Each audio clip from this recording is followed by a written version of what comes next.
today at the Free Market Foundation's first media briefing of 2018, and it's on mass unemployment and constitutional rights. It's an absolute great pleasure to reintroduce you to Mr. Eustace Davie, who is one of our directors. Eustace joined the Free Market Foundation almost at its very beginning. I think about 40 years ago he joined, and has been passionate about the work of the Free Market Foundation ever since. I'd like to say that as I say, he's passionate about all areas of Free Market Foundation work, but his particular driving forces are labour, education, and respect for property rights. He's the author of several books, including contributing author to Jobs, Jobs, Jobs. This is available free of charge at the desk on your way out. And he also wrote, he's also the author of Jobs for the Jobless, which is talks about the special exemption certificate for the unemployed. Eustace created this idea, and it has been taken up in government circles, I think. No, not yet. Okay, that's this book here. Do have a look at it. As you know, as of today, we have 9.4 million unemployed, 60% of whom are under the age of 34, and it's getting worse. In fact, Eustace corrected me this morning. He said it's now 9.422 million. So that's a huge amount of our population don't have a job, but we see that every day on the edges of our streets. So Eustace is going to argue that the Constitution that the government legislation is contrary to the Constitution and is actively creating mass unemployment. And by the way, I just had a note at the back to say I haven't introduced myself. I'm Jane Boccalione, for those who don't know me, and I look after media relations and communications for the Free Market Foundation. And with that, it's to Eustace. And yes, you can have your book back.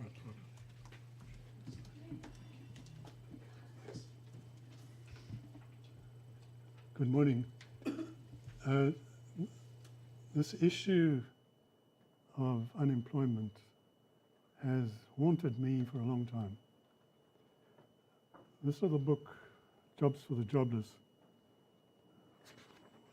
was written in 2003. And I made a contribution to Jobs, Jobs, Jobs. This was 2011. And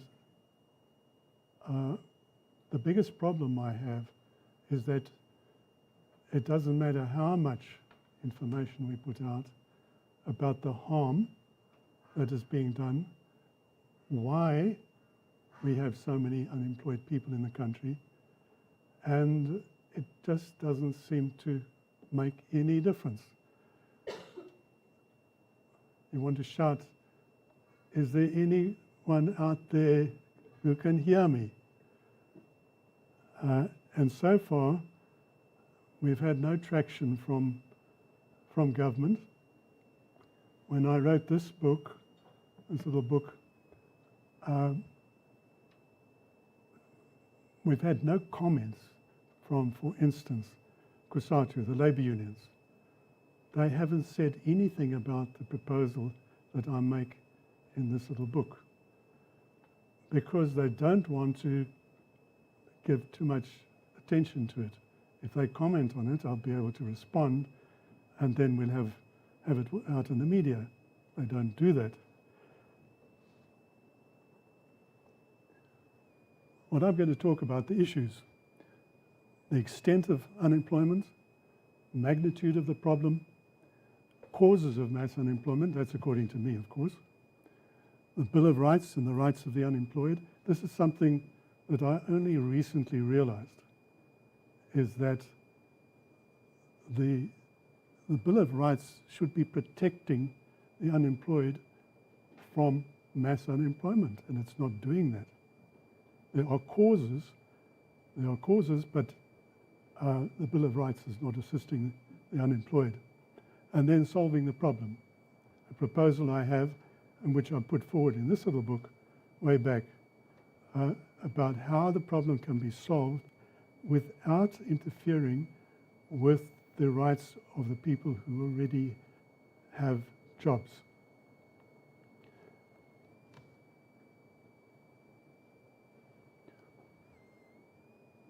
As Jane said earlier, 9.422 million people, 36.8% of potential workforce who are unemployed. That's the expanded definition. I think that is the real description of what goes on in this country. And then just look at it, 2.398 million 15 to 24-year-olds. 64.5% of young people in that wage bracket are unemployed. I mean, that's horrendous. It's a shocking figure. And do you ever hear government talking about how they're going to solve that problem? I don't. With all the discussion that's going on, when they mention the word unemployment and then they rush off to something else. And that we don't have mass insurrection is something that puzzles me. And I think the possibility is that the unemployed people think that the government is looking after them. 25 to 34-year-olds, 42.5% unemployed. Discouraged workers, 3.2 million of them.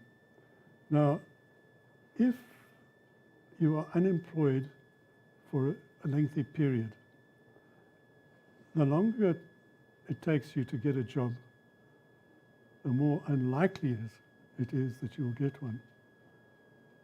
A lady told me when I'd written this book, came to visit the Free Market Foundation and said to me,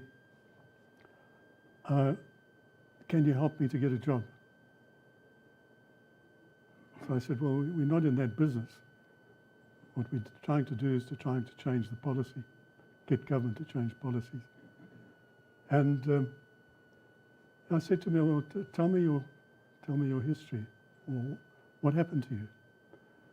So she said, well, I had a pretty good job. And unfortunately for me, the firm closed down. So I said, but you go and find another job. She said, I made a big mistake. I was absolutely adamant that I was not going to work for less than I'd been earning before. I was offered jobs at a lower wage, and I wouldn't take them. She said, and then a year had passed, and I didn't have a job. And she said, then I realized that this was going to be a serious problem for me. And she said, it's now 4 years later, and I haven't been able to find a job, and the longer it goes on, the less likely it is that I will get a job. So I said to her, she said she's got a daughter to look after, to bring up. So I said, how do you stay alive? How do you support yourself and your daughter? And she said, I'm ashamed to tell you. So how many people land up in that position? And how many of them feel forced to earn money to look after their children, to do things like what she was obviously doing? It's a shocking state of affairs.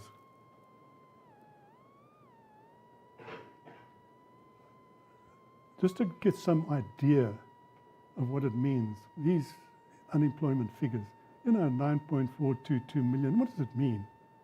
How do you grapple with a figure like that? So I looked at population figures.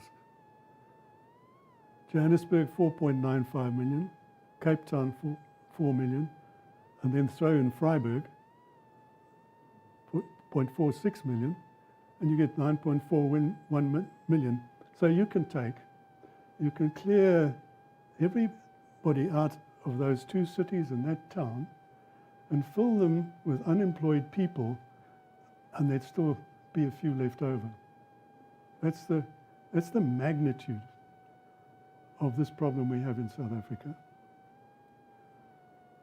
Unemployed youth, where do we fit them in? Large towns of Nelspruit and George. You need those towns in order to put up those unemployed youth. And then those who are 25 to 34 years old, 3.6 million. Cape Town, 4 million. That's the size of the problem. And I don't see any real effort to solve the problem. You have, government employment, young people, but it doesn't scratch the surface. So what are the problems? What causes this? The high levels of job security of the people who are employed. It's another way of saying it's darn difficult to get rid of them once you've employed them. There's onerous termination procedures, written notices, disciplinary hearings, CCMA, Labour Court, and minimum wages, with the national minimum wage coming up. Now, why does that cause unemployment? It's because of the reaction of particularly small businesses. They're the ones who, in most countries, are employing the masses, especially the young, the unskilled, and so on. So you have young, elderly, unskilled, discouraged, and these people,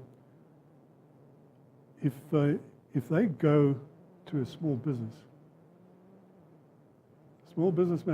or woman says, okay, the law says this, I can't take a chance. First thing is, where are your references? If it's a large business, I don't think you get in the front door without having references and a record. And of course, they don't employ the lower skilled people. Those are the ones who should be taken up by small businesses. And in South Africa, what we should be seeing is very numerous and everywhere businesses owned by black South Africans employing the unemployed people, because they're the majority of the people in the country. They're the ones who should be employing. And I'm told by people who hark back to earlier years of the activities that went on in the towns like, areas like Soweto. And that activity is not there anymore. The people who were running the small businesses in places like Soweto, they've moved on. They've moved up the ladder, and they're not being replaced by entrepreneurs. And those entrepreneurs have the labour laws to contend with. And now a minimum wage is going to be increased to 3,500 Rand a month. So it's a costly business. Now, one of the things that's not generally recognised is complying with the labour law, the costs. I've tried to get somebody who's in business and employing a lot of people to give me some idea of what the cost is of complying with the labour laws. So my usual gambit is to say, would it be 2,000 Rand a month per employee? most of them say more than that. So, okay, government wants to bring in a national minimum wage of 3,500 Rand, and already the potential employer is burdened with compliance costs that amount to about 2,000 Rand. So the total is 5,500 Rand. And then if you're a farmer or you're a householder, there's certain things that don't count towards remuneration. Accommodation doesn't count. So a farmer who accommodates employees, built houses for them on his farm or her farm, that doesn't count. It counts up to 10% of the total wage. That's the maximum. So you want to be nice to your employees, give them things, doesn't count. Only up to 10%. So the farmers don't know what to do about it. They're helpless when it comes to this, that only the amount that they pay in cash is recognized as being remuneration.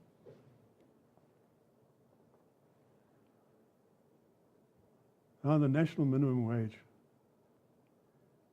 The people who've been urging government to introduce the national minimum wage, and there's an outfit at Wits University has been very vocal about it, and they said that they couldn't find,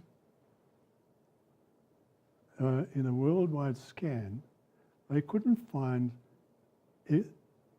evidence that increasing a minimum wage has any effect on employment. Well, if you go and look, if you look on the internet, you will find that in American Samoa and Puerto Rico, they were forced to apply the same minimum wage that America does on the mainland. The results were chaotic. After 2 years, there was a 30% reduction in employment. A tuna factory, at a tuna factory, employment went down. In American Samoa, and Puerto Rico, tuna industry, 58% reduction in employment. That's in a period of 2 years, and GDP down by 10% because of the introduction, and they didn't even introduce the full amount. They were allowed to do it over a period, and after 2 years, they'd already had that terrible effect. And in the socio-economic analysis that the Department of Labour sent out with the proposed legislation, I say there that the potential job losses, and this is their own information that they're sharing with us, that between 204,977, I don't know how they get such accurate figures, and 897,068 jobs. And what we heard from the people proposing the national minimum wage, they expected job losses to be minimal. Now, I suppose if you have 9 million already unemployed, then the additional is less than 10%. Could you call that minimal? I can't help getting angry when we have that kind of information coming out. Is it ignorance or is it just plain damn lies?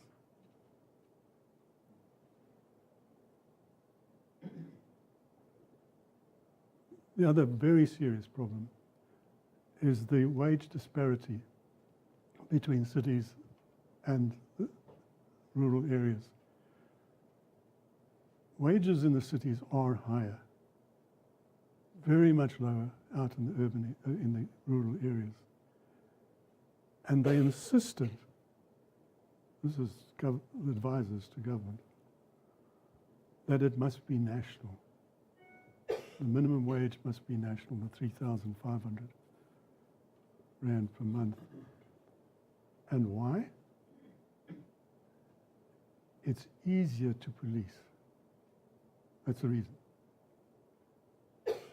No matter what terrible harm it's going to cause in the rural areas, got to make it easier for them to do their jobs. And in that same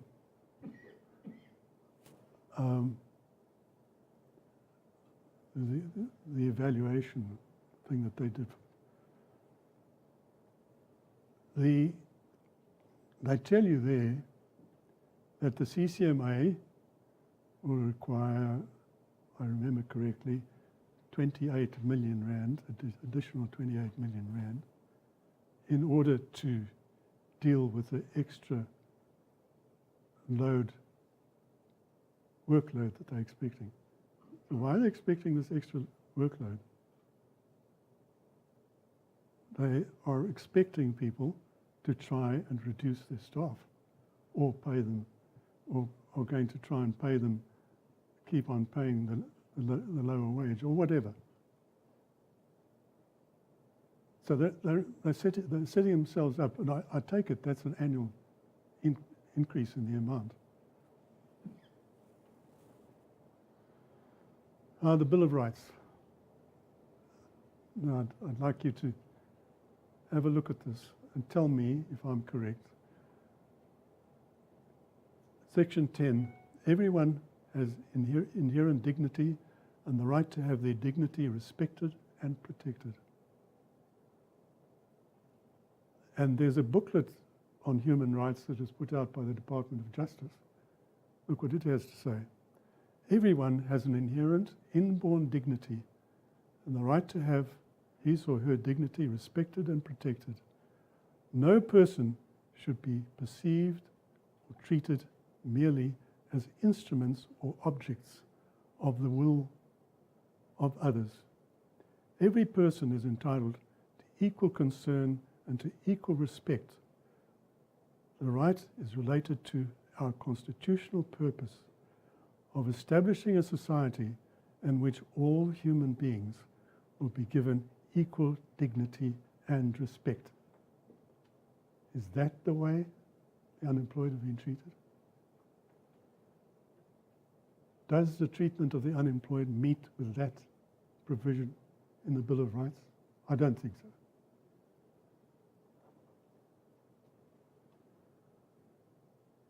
Everyone has the right to freedom and security of the person, which includes the right to be free from all forms of violence from either public or private sources.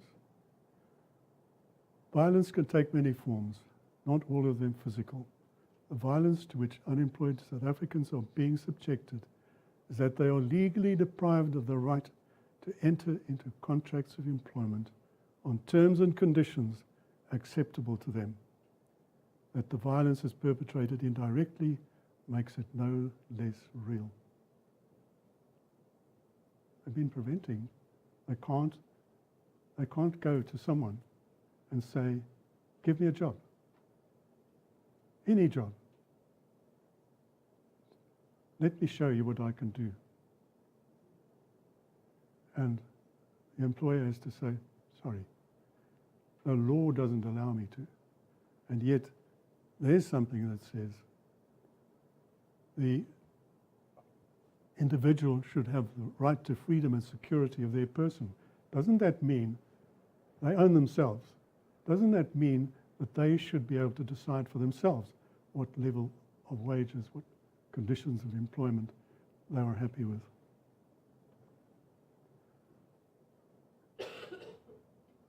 Not to be tortured in any way. And you might say, no, now you're going overboard. But torture can be either physical or psychological. Deliberately denying unemployed people the right to negotiate voluntary employment agreements on their own terms with employers is a form of psychological torture when the consequence is to make it impossible for them to find jobs. This results in the desperation of long-term unemployment, which destroys the self-respect and self-worth of the individual due to the frustration of not being able to earn an income to sustain themselves and their families. There's a ghastly story that an event that took place in Kwakwa in the Free State, where a man lost his job, couldn't find another one. His wife was working, and she was keeping the family alive. And this ate at his pride, frustrated him, and one day he drank rat poison and died. All because he couldn't get a job.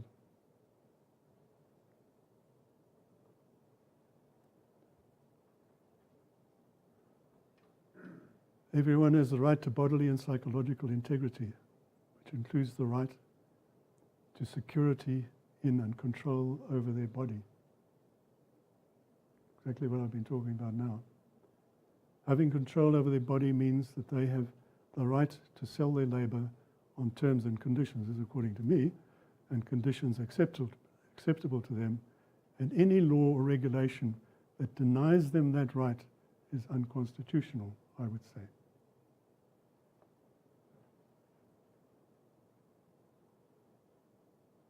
Freedom of association. Everyone has the right to freedom of association.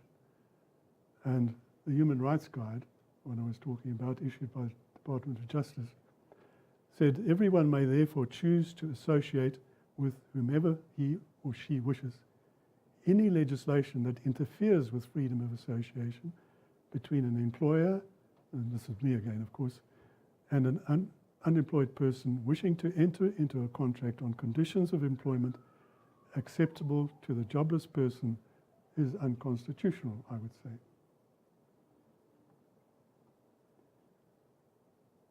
Freedom of trade, occupation and profession. Every citizen has the right to choose their trade, occupation or profession freely. The practice of a trade, occupation or profession may be regulated by law.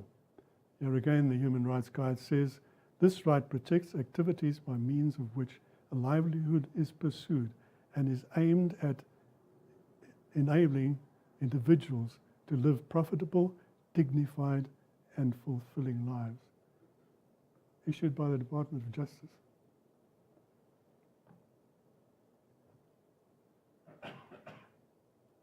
Now, my simple solution, and it's contained in this little book published in 2003, and that is very simple. There's no way government is going to be able to remove the protections that employed people receive. So, solve the problem this way. Exempt the unemployed from the labour laws, from all the laws, including the minimum wage law, all the laws that are preventing them from getting jobs. My proposal is they get issued with job seekers exemption certificates as of right, valid for at least 2 years, and in order to prevent employers from firing their workers and saying, go and get a JSEC, and then I'll re-employ you. A 6-month waiting period. Now, most of the 9.4 million people who are unemployed probably have been unemployed for longer than 6 months. And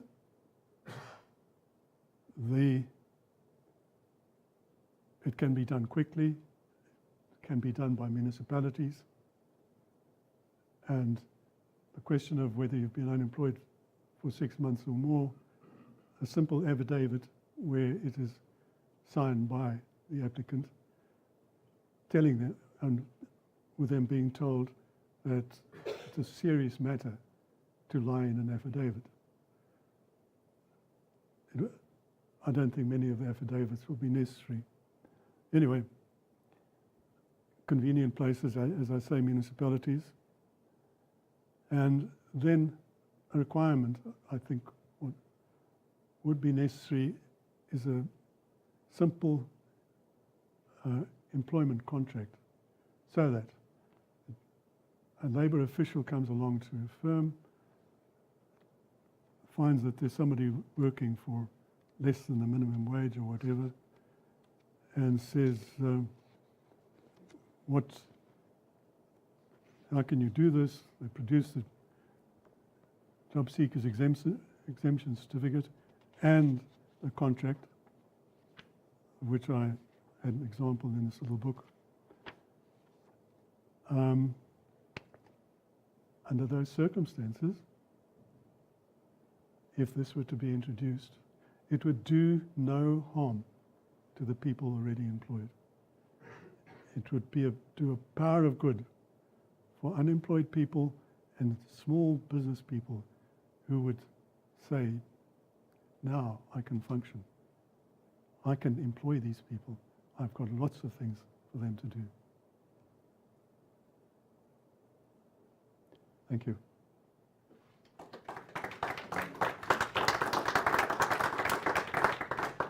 Thank you very much, Eustace. That's a very troublesome presentation. Any questions, please? Start there and then. Sorry, please. Please say who you are. Yeah. Okay. Going back to this last notice, where you the terms of the unemployed, the exemption certificate. Do you mean that anyone who is unemployed or who has never been employed could get an exemption certificate? That's all right. And can he regain that status if he is unemployed for any reason for a further 6 or 10 months, whatever you like, after his employment might have finished? For instance, if the firm went into liquidation or he proved to be unsuitable. Yes, Could he regain his status? That's the burden of my question. well, the first thing is that for 2 years, that certificate would apply, so that an unemployed person could then move around. If they got fired, well, they go and look for another job using the same certificate. After 2 years, I would expect that they would actually be in a job firmly ensconced. Maybe not, but they would then have to wait another 6 months before getting another certificate.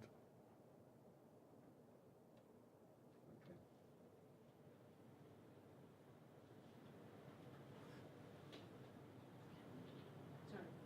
Chris, did you want to handle? Eustace, what do you think the chances are of government ever accepting this type of thing? I mean, it's very elegant. I love the concept, but given that the government tends to much prefer dealing with big entities over whom they can exert a lot of control, doesn't this kind of chip away at that kind of thing? And I think with the implementation of the national minimum wage, Cyril Ramaphosa is going to be in so much trouble.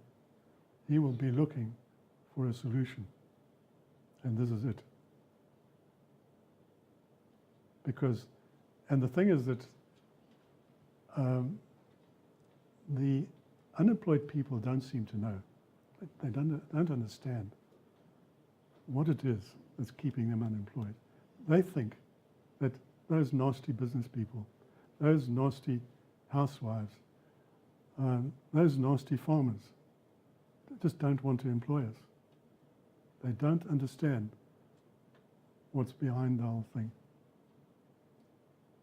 And the farmers, you know, you saw down in the Western Cape when they increased the minimum wage. And immediately the farmers, they in the Western Cape with fruit picking, that's an annual event. It's not permanent employment. They immediately found ways and means of doing the job with less labour.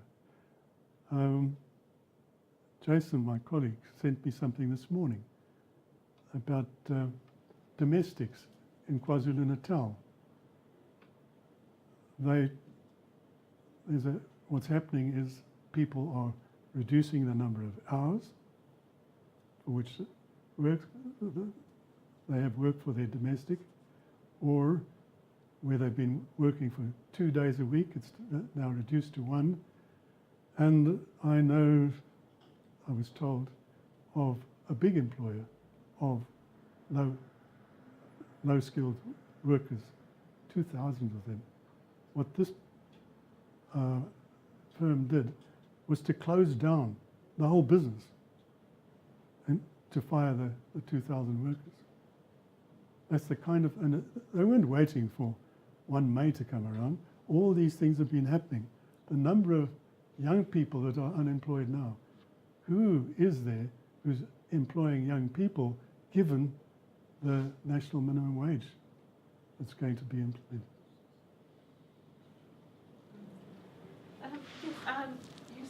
I agree with a lot of the sentiments of what you were saying. I felt a bit uneasy about the psychological, linking it to the Bill of Rights in the way that you've done, because it seems to me it's like for some reason we've lost the argument on the basis of economy and economic growth, and now we're looking for other, psychological arguments to back up why we are against the national minimum wage. It just makes me feel a bit uneasy, because it's like moving to sort of presenting the unemployed as, sort of psychological victimization. And I just sort of think we need to be making more, why aren't we winning the economic arguments, for growth? And also, it's like the national minimum wage may be fine for more advanced countries. It's not like you're against national minimum wage anywhere. It may be that in more advanced countries where there is more wealth, higher skills and so on, it might work. And they're making the argument specifically for countries like South Africa, which has got a completely different composition of why it won't work here. I just sort of think we need to work more on the economic rather than trying to move towards a psychological justification. Well, let me test an economic argument on you. 9 million unemployed people, if they were to earn 2,000 Rand a month, which is well below the national minimum wage that's being, how much money would they be taking home? Totally. 9 million times 2,000. 18 billion per month for the people who are now earning nothing. Is that a kind of economic argument you'd like to hear? It's more like why the arguments you're making aren't making sense to the people who are against it. I mean, like the Wits people would be arguing that paying the national minimum wage would boost spending power and consumption. That's one of their arguments that I've heard. And therefore that will help to grow the economy.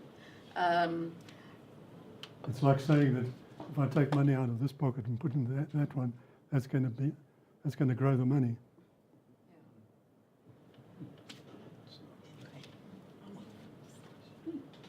Yes, I did. So I actually want to speak to your point. So I've just come back from Canada. I lived there for 4 years and became much more interested in political and economic theory. And there's a conservative political analyst, Ben Shapiro, who was commenting on the appeal of the left in America. And he was saying that, well, why is it that conservatives can never win the economic argument? Because they can always refer to facts and figures, but it never seems to convince anyone. And he was saying that the left is very successful precisely because it makes use of moral language and moral arguments. And it's always emphasizing that. And that's what gets people, that's what convinces them. So when you open by saying, well, why does all this information fall on deaf ears? One reason why people aren't receptive to it is because the left-leaning ideology, in a very significant way, allows people to abdicate individual responsibility because the state must take care of it. So people are not that inclined to hear information that essentially communicates to them that they have an individual responsibility for their lives. So I actually think that the reason why we do need to lean on these kinds of arguments where we appeal to the Bill of Rights is because we're integrating moral language and appealing to our own constitution to argue a moral case for why these things need to be taken seriously. So my question was going to be, do you think that we're doing that enough as it stands? Because as far as I can tell, whenever I talk to anyone who's a free market thinker, they're listing facts and figures.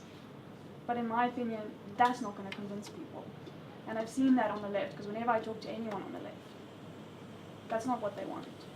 So I was wondering what your opinion is on whether we're actually doing this enough, because I actually really like this idea of how to approach the issue. Probably not. And one of the things that I want to try and address is getting to the young people, and especially the young people who are unemployed. They should be the ones who are beating the drum and saying, give us our freedom. We will get jobs. You just leave us alone and we will get jobs. And leave the potential employers alone who want to employ us.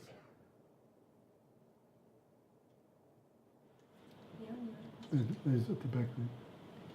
I just want to ask a question that's very puzzled me at the time. What's caused unemployment over the last, since the early 90s?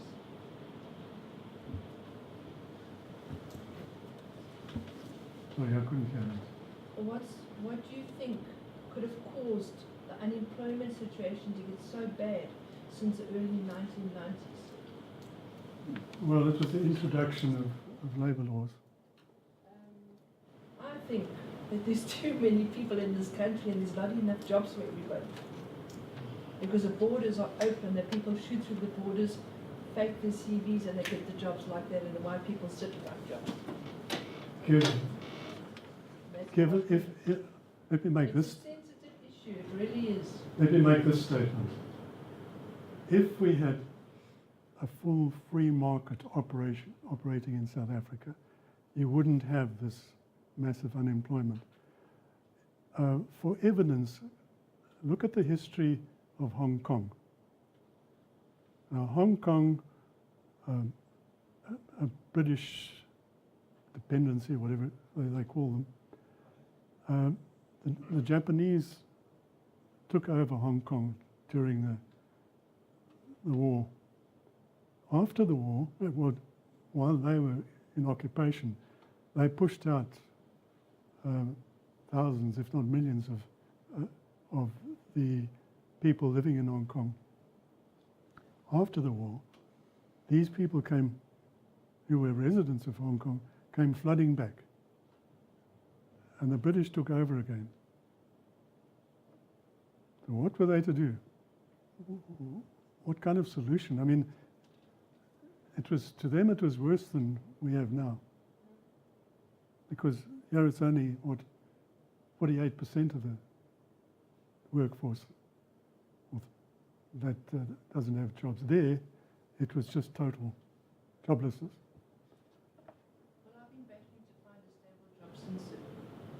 19 voters. It's a temp job here, temp job there, and I don't know why. But let me complete this. What happened was the British fortunately had a financial secretary who understood economics. And he introduced what he called positive non-intervention. Now think about that. What does it mean? It means doing nothing. Leave the people alone. They introduced a low tax rate, and they had no minimum wage laws, they had no labour laws, and they just let people sort the whole problem out themselves. In 1960, Hong Kong's GDP per capita was, I think, 40% of that of the UK. By 1980, the GDP per capita was 140% of that of the UK.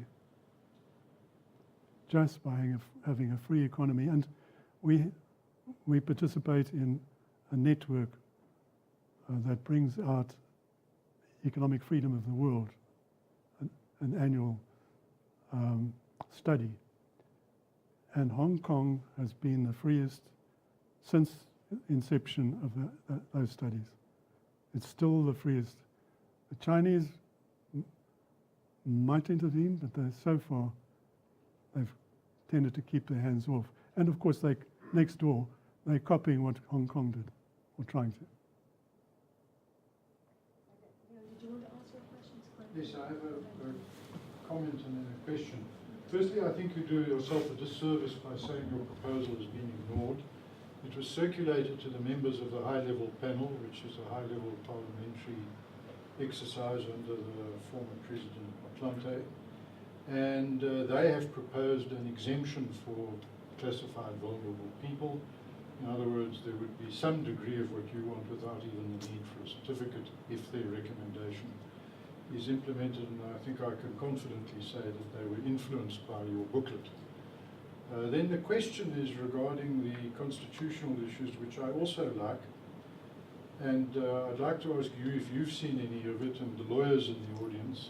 But it fascinates me that the idea of human dignity and bodily integrity does not seem to have been, as far as I know, tell me if I'm wrong, the subject of constitutional judgments as to what it means. I'm involved with shanty town, squatters, one of the biggest shanty towns, squatter settlements in South Africa, or informal settlements. And there, these people want to build their own structures and raise their own living standards and pave their own walkways and put pipes where there are now open running sewers. They want to do it themselves, but they are forbidden from doing it. They are forbidden from raising their own living standards by zoning laws and town planning laws and titling laws. And we are involved in maybe bringing a constitutional challenge to say that this is a violation of their right to human dignity, a violation of their right to housing. In other words, the same argument, but in this case applied to people in shanty towns, informal settlements. So I'm intrigued to know as to why has this not been done before. Maybe it has been, but nonetheless, I'm involved in an exercise that might bring such a case to the Constitutional Court, that the right of people to raise their own standards, in this case housing, in your case jobs, should be regarded as a fundamental human right. And as far as I know, it hasn't been tested in the courts. Why don't we join the two? Maybe we should. Maybe we should somehow bring both cases together. Do any lawyers in the audience know if the courts have dealt with this? Sure. Leon, I don't, but sorry, Hugh Lane, but I'm a lawyer. I don't know the answer to your question, but just on the legal side, Eustace, I think this approach is good. I think the successes that we've had in this country bringing government to book through the Constitution have been notable. So this would be another one. I like the one, and I think it's section 22, where we have a right to employment jobs and that sort of thing, freedom of work. I think that's the one to hone in on. Of course, one of the problems with fundamental constitutional rights set out in the Bill of Rights is Section 36, the limitation provision. And there, of course, those fundamental rights can be limited by a law of general application, providing it's consistent with Leon will know the words better than I do, an open democratic society is roughly the message. So there's a big question there. But I was wondering whether organisations like the Helen Suzman Foundation and Freedom Under Law would not want to champion what you are proposing. What I've been thinking here is that, yes, we should get together with them and other organisations that are working on the same problem, and do it, all together. I'm thinking particularly freedom under law, which is, I think, what you are proposing in very simple terms. Freedom to choose your job through the law. Thank you very much, Mayor, as a social entrepreneur based in Cape Town. I really want to get my hands on those booklets. Just in terms of one of the reasons for unemployment, I believe one of the biggest reasons is education. 50 years of Bantu education followed by 25 years of just as poor education. Of the 1.2 million kids that started school 12 years ago, only 54,400 got more than 50% in maths. And you cannot build an economy with that. I'm not trying to say everyone should be an accountant, an engineer, or an actuary, or that. But I think even entrepreneurship, you need a good comprehension of maths, not necessarily at academic level, and that you don't get through maths literacy.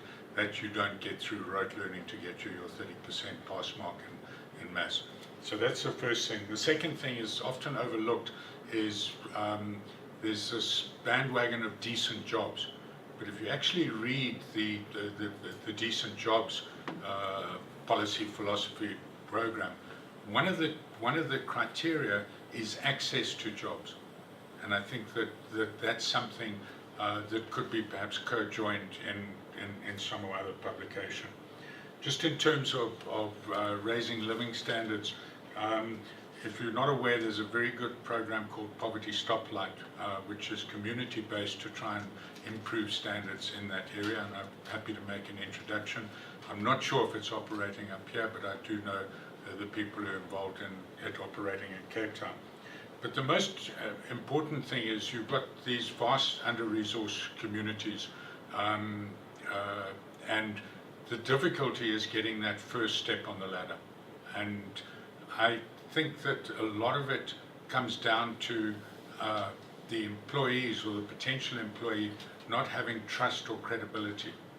And I'm working with two social entrepreneur ventures.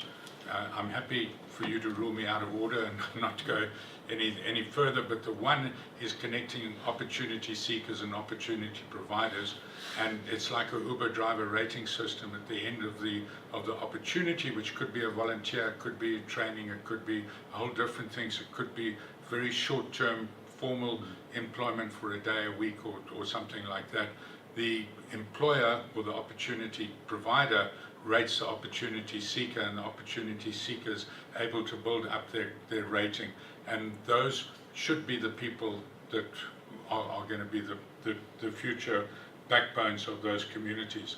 The other one is a group that's called Ispani, which is doing brand activations and market research in under-resourced communities. Now, what excites me is that these two groups, they're both run by three very bright but very different people. The second one is run by three Alan Gray Orbis fellows, and they have recently won the One Giant Leap contest here in Joburg that was sponsored by Edge Growth. The other one is three Tiki students who are working in Khayelitsha and Philippi, and they as part of the SA Breweries Foundation program. So they've got credibility or they've got endorsements from credible organizations. Now, how do we get those kinds of things, initiatives on steroids? Because it should be rolled out through every single under-resourced community in South Africa. So I just put that out, food for thought. Thanks. Thank you for your comments. I'm not going to respond to each one of the things you mentioned, but the more such initiatives there are in the country, the better. But to comment on the question of education, with the current laws in place, the uneducated have pretty much zero chance of getting jobs. But take that away, give them freedom to work for whatever they can earn, whatever people are prepared to pay them. Let them learn on the job, because most people learn on the job. I learned on the job, so did everybody else. And so the fact that they can't read or write is a handicap, but it doesn't mean they can do nothing. So that can be overcome as long as there's freedom for them to take on a job. Oh, yes. Thank you. I wanted to comment on Church's opinion that causes unemployment so high. I think based on my own observation, as a black South African in the country, I do a lot of asking my some people from the rural areas and the townships, especially the elderly ones, when they say during the old days it was easier. Both of you are going to expect me to respond. You'll have to speak up. I can't hear what you're saying. Yeah, I was saying that I hear a lot of comments, opinion from people, especially in the townships and rural areas, when they say, especially the elderly, when they say during the old days, when their time, it was easier for them to get a job. You can't really spend the money, down to the kid if you go out to just get a job. Then I was just looking at, for example, my own case, that I went to university, I studied now paying these two qualifications, but it's still not easy for me to get employment. When I speak of this employment. And then I think, as Church was saying, there are various factors. One of them is the laws of the country. Based on my own experience, they are not favorable for people to get jobs, especially the labor laws. And also the skills, because if, for example, last year I did some work at the government, some temporary work with the government, we found that they advertise the position, they want a certain qualification. And then as a result of that, you apply, when you go to interview, you don't get a job. But later I found that somebody filled that position, it does not even have a qualification that they were looking for. Those are the things that really are very, very disturbing, As a result of that, there are many people who are really, caught up with this kind of a thing, I think, what you're proposing, I think it might work for everyone. Thanks. Even the university. Was there a question at the back there? Did you No. Sorry. So even would you like Sorry, it's a quick question. If my cursory glance at the headlines did not deceive me, Uber drivers in South Africa are now not considered to be employees. Do you regard that as a ray of hope? That certainly is good to hear. And of course they are not employees, the way they function. But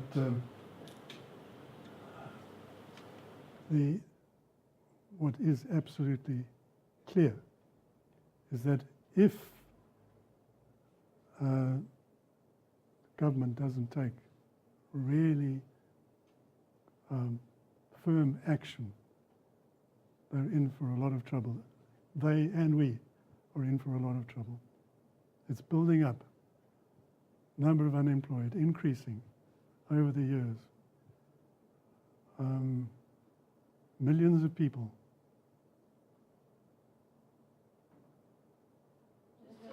Just something that I've heard on the news lately was when the varsities opened, the queues were miles long, where people hadn't registered last year to get into varsity.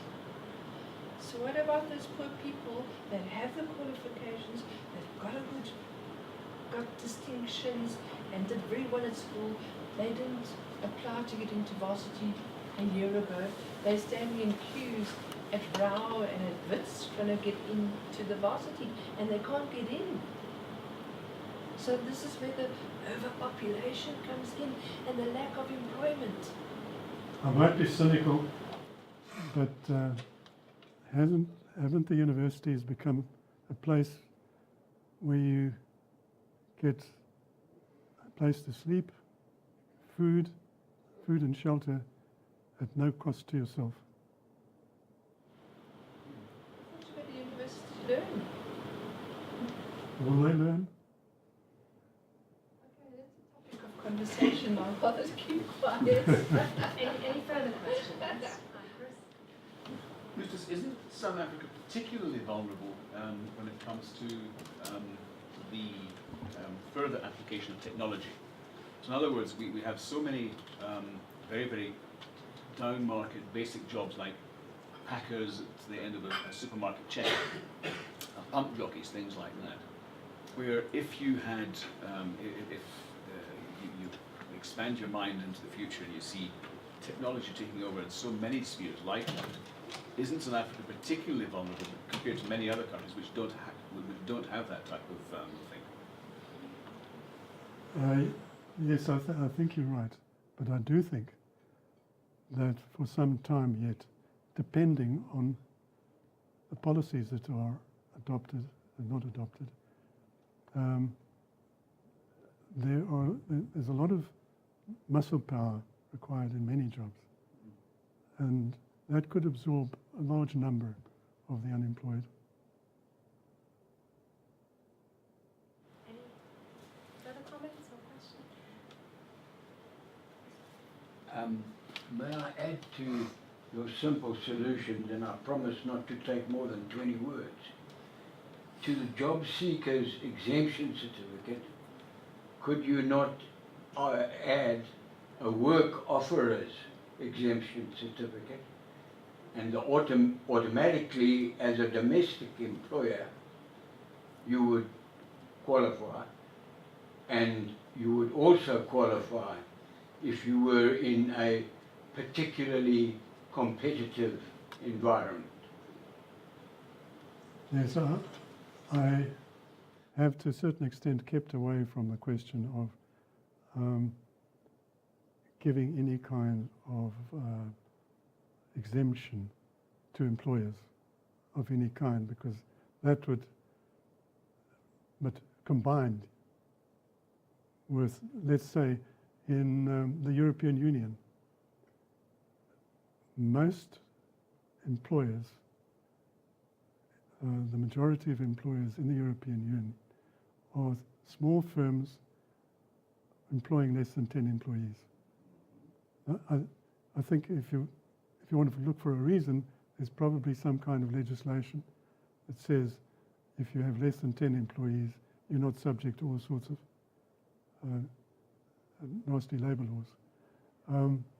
But you could do that in combination with exempting the unemployed people.